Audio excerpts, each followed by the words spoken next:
Diana's Foresters, Minions of the Moon. From Abducting a General by Leigh Fermor.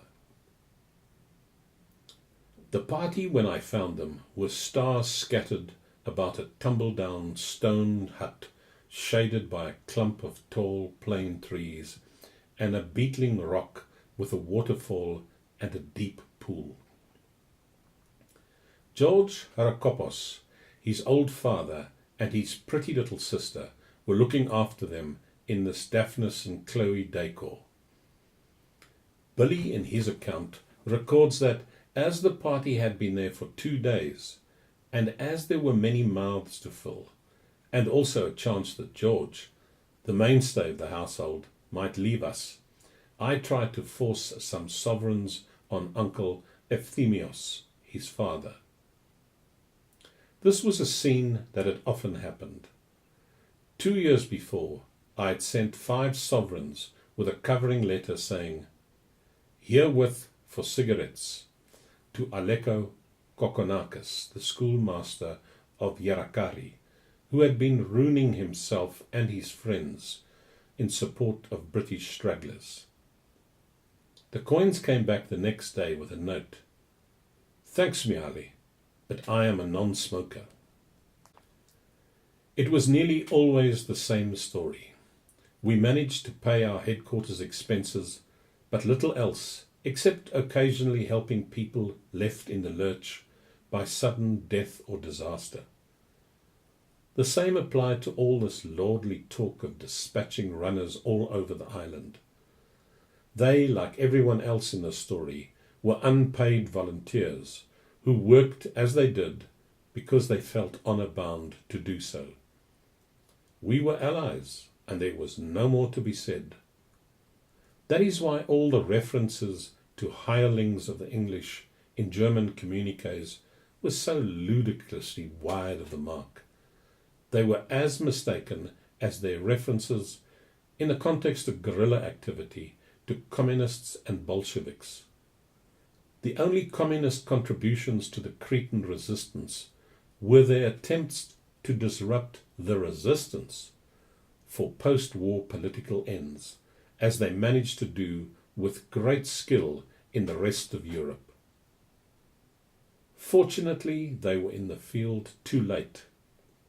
All that was worthwhile on the island had been absorbed years before by the non-political EOK movement, the Ethniki Organosi Kritis, the National Organization of Crete, a centrist resistance movement. "Good morning, General. How are you?" "Ah, good morning, Major. We missed you." We might have been in a drawing room. Billy told me that the General's mood had been alternating between morose depression and comparative cheerfulness. They had had a slight tiff, now made up, at the time of the village burnings. I think they were kept at a further distance from each other than would normally have been the case by the Potsdam Carthusian French that was their only medium of communication. It was too rickety a bridge for all but the most tentative exchanges. The General had become very fond of Manoli, and Manoli had the impression that he might try to escape. He was keeping a sharper lookout than usual, especially at night. For some reason, George filled him with misgiving, rather strangely, for George had a very kindly nature. I think the memory of the closeness of George's dagger during our ride through Heraklion had left a deep trace. As a German, the General had at first been an object of horror to all of our party. But as a human being, in the higgledy-piggledy proximity of recent days, their feelings were guarded but favourable on the whole. My tentative feelings of sympathy had started, I think, with the ode to Thaliarchus on Mount Kedros, looking towards Mount Ida, and I have an idea that it was returned, although we, neither of us, refer to it for the same reason. At any rate, we thanked our stars that, as things turned out, our prisoner was not General Müller, the notorious war criminal. Life with him would have become insupportable. It was easy to gather that the general was far from being an eager Nazi or admirer of Hitler. When I asked him about war crimes, he said he knew that there had been terrible deeds in the Ukraine and that elsewhere many things happened which ought not to have happened. In my queer role of half captor, half host, I felt rather loath to press him on awkward themes. After all, we were not interrogation officers. He was amazed at our close relationship with the Cretans. I explained about the feelings prevailing between England and Greece ever since the Albanian campaign, and even long before. And I told him, as well as I could, and as far as discretion allowed, the reasons for the present Husarenstuk, the hussar stunt. He nodded slowly and pensively, and thought that there might be something in it. I asked him about Germany's allies on the Russian front, and was very surprised by his answer. By far the best, he said, were the Romanians, who fought like demons. Wie Teufel!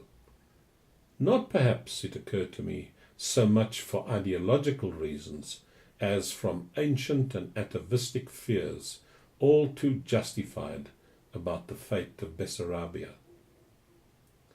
Next came the Italians, who had been, to his great astonishment, very good indeed. As for the Hungarians, it was, he said, as though they had no heart in it. The Russian campaign sounded like a nightmare. He reminisced a lot about the Great War. Then the conversation ranged over many other things. Our sudden change of plans had produced a momentary lull. Once more, there was a great feeling of strangeness about these recumbent hours of smoking and talk beside the shady waterfall. I had an inkling that, even in more cheerful times, for him, the general had a rather solitary nature, through which a dash of melancholy, although there was plenty of reasons at the moment for the deep sighs which recurred both in his talk and in his moments of silence. Our way westward over the plateau of Joyce was our familiar east to west route over the narrowest part of western Crete. Our sun is rising, George had said, as we set off at moonrise. It was a favourite saying in these nocturnal journeys. Off we go, Manoli said. Anthropoi to skotos. This phrase, men of darkness, was a cliché that often cropped up in German propaganda when referring to people like us, and we had eagerly adopted it. We were off, I hoped, on the last lap of our journey, Diana's foresters, minions of the moon.